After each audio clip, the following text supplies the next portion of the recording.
আগামী 30 ডিসেম্বর থেকে শুরু হচ্ছে ত্রিপুরা রাজ্য ইজতেমা।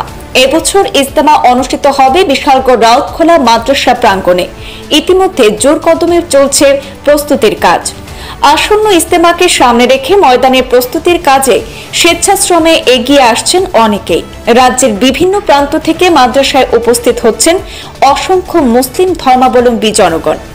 কেউ কেউ আগাছা ময়লা আবর্জনা পরিষ্কার পরিচ্ছন্ন, মাটি কাটা, পুরনো ড্রেন সংস্কার, বাঁশের খুঁটি স্থাপন, পাটের চট দিয়ে শামিয়ানা তৈরি, ময়দানের চারপাশে অজু এবং স্নানের চৌবাচ্চাগুলি সংস্কারের কাজে ব্যস্ত আছেন একাংশের দাবি আগামী 30 ডিসেম্বর রাজ্য ইজতেমা যাতে সফল এবং সুন্দরভাবে সম্পন্ন হতে পারে সেজন্য কাজ চলছে। ইজতেমায় এবছর 30 থেকে 40 হাজারের অধিক জনগণ থাকা এবং খাওয়ার সুবন্দোবস্ত করা হবে। ইজতেমাকে সফল করার লক্ষ্যে রাজ্যের বিভিন্ন প্রান্তে কাজ করছেন রাজ্য এবং বহিরাজ্যের ওলামায়ে কেরামগণ। মজুদ আছেন প্রচুর সংখ্যক জামাত।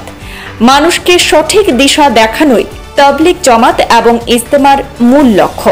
সেখানে জড়ো হবেন রাজ্যের বিভিন্ন প্রান্তের জনতা।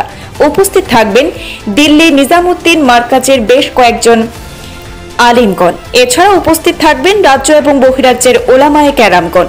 1 জানুয়ারি সকালবেলা আখেরি মোনাজাতের মধ্য দিয়ে সম্পন্ন হবে ইজতেমার কাজ। কিসের উদ্দেশ্যে আপনাদের এই আয়োজন?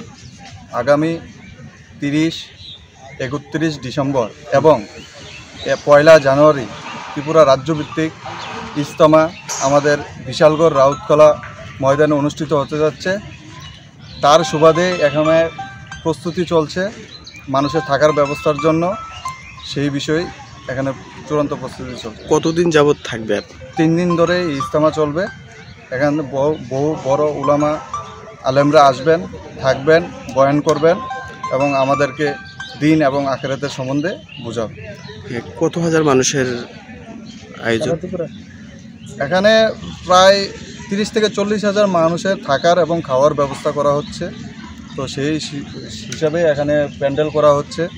ইনশাল্লাহ হয়ে যাবে আর কিছু দিনের মধ্যে।